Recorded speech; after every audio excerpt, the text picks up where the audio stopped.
আসসালামু আলাইকুম। নতুন আরেকটি ব্লগে আপনাদেরকে শুভেচ্ছা স্বাগতম। আশা করি আপনারা সবাই ভালোই আছেন, সুস্থ আছেন। তো আজকে নতুন ভিডিও নিয়ে আপনাদের পাশে হাজির হয়ে গেলাম আবার নতুন করে। তো আজকে পিঠা উৎসবে গিয়েছিলাম 16 ডিসেম্বর উপলক্ষে। সেটা পরে লোকেশন বলে দিব। তো দেখতেছেন আমি খাইতেছি খুব মজা কইরা। এটা হচ্ছে ডিম পিঠা, আর এটা খাইতেছি হলো আপনার পাটিসাপটা পিঠা, আর এটা হচ্ছে দুধ মালাই পিঠা। খুব মজা, টেস্ট মোটামুটি ছিল আর কি। তাদের পিঠাগুলো ওরকম টেস্ট ছিল না, আমাদের বাড়িতে যেভাবে আমরা যত্ন করে বানাই সেরকম ছিল না। দেখতে খুব সুন্দর কিন্তু অতটা টেস্ট না। আর পিঠার অনুযায়ী তার দামটা অনেকই বেশি ছিল। এই পিঠাটার দাম ছিল, বাঘা পিঠার দাম 50 টাকা দাম, আর এগুলা ছিল 50 টাকা করে। এগুলা আর একটা পিঠা আছে বাঘা পিঠা, ওটা হচ্ছে 100 টাকা করে দাম, যেগুলো আসলে আমাদের এলাকাতে 15 টাকা হইলে পাওয়া যায়। তো যাই হোক, আবার দেখতে দেখতে আমরা গানে চলে গেলাম। তো আমাদের গান চলতেছিল মোটামুটি, পিঠার উৎসবের গান, যে রবীন্দ্রসঙ্গীত যেরকম হয় আর কি, সেই গানগুলো চলতেছিল কিছুক্ষণ।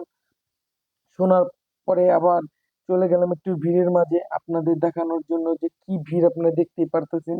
চারো সাথে মানুষের যে আনাগোনা। তো তার জন্য আসলে পিঠা উৎসবটা খুব আরো ভালো লাগতেছিল। তো এটা ফুচকার দোকান থেকে শুরু করে পিঠার অনেক স্টল ছিল আশেপাশে, আর পরিবেশটা অনেক ভালোই লাগতেছিল। তো রাতের ভিউটা খুবই সুন্দর, খুবই এখন আমি ফুচকা খেতে চলে যাব। এটা হচ্ছে পানিপুরি।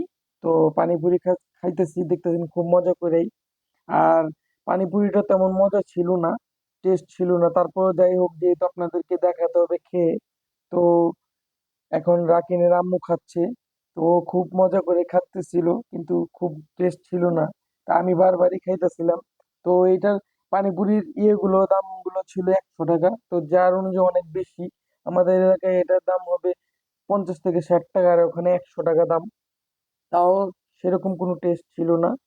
তো এটা ছিল হাঁসের মাংস। তো এগুলো মোটামুটি ছিল। আর এটা মিষ্টি, সেই ছোটবেলার স্বাদ আমাদের চলে গেছিলাম। আর এটার দাম ছিল 20 টাকা। তো এটাও খাচ্ছিলাম আমি, দেখতেছেন। তো এটা খেতে খেতে খুব ছোট কালে চলে গেছিলাম। এখন আবার দেখতে দেখতে আমি আবার চায়ের স্টলে চলে আসলাম চা খাওয়ার জন্য। অবশ্যই এখানে আসলে এই দোকানের চাটাই আমরা খাই, মালাই চা। তো খুবই টেস্ট এই চাটা, মটকা চা। ভালোই লাগে এখানে আসলে, খাই অবশ্যই। আর কিছু না খেলেও চা খাই। যাই হোক, আমার ভিডিওটা যদি আপনাদের ভালো লাগে, লাইক করবেন, শেয়ার করবেন, আর সাবস্ক্রাইব করে আমার পাশে থাকবেন। আল্লাহ হাফেজ।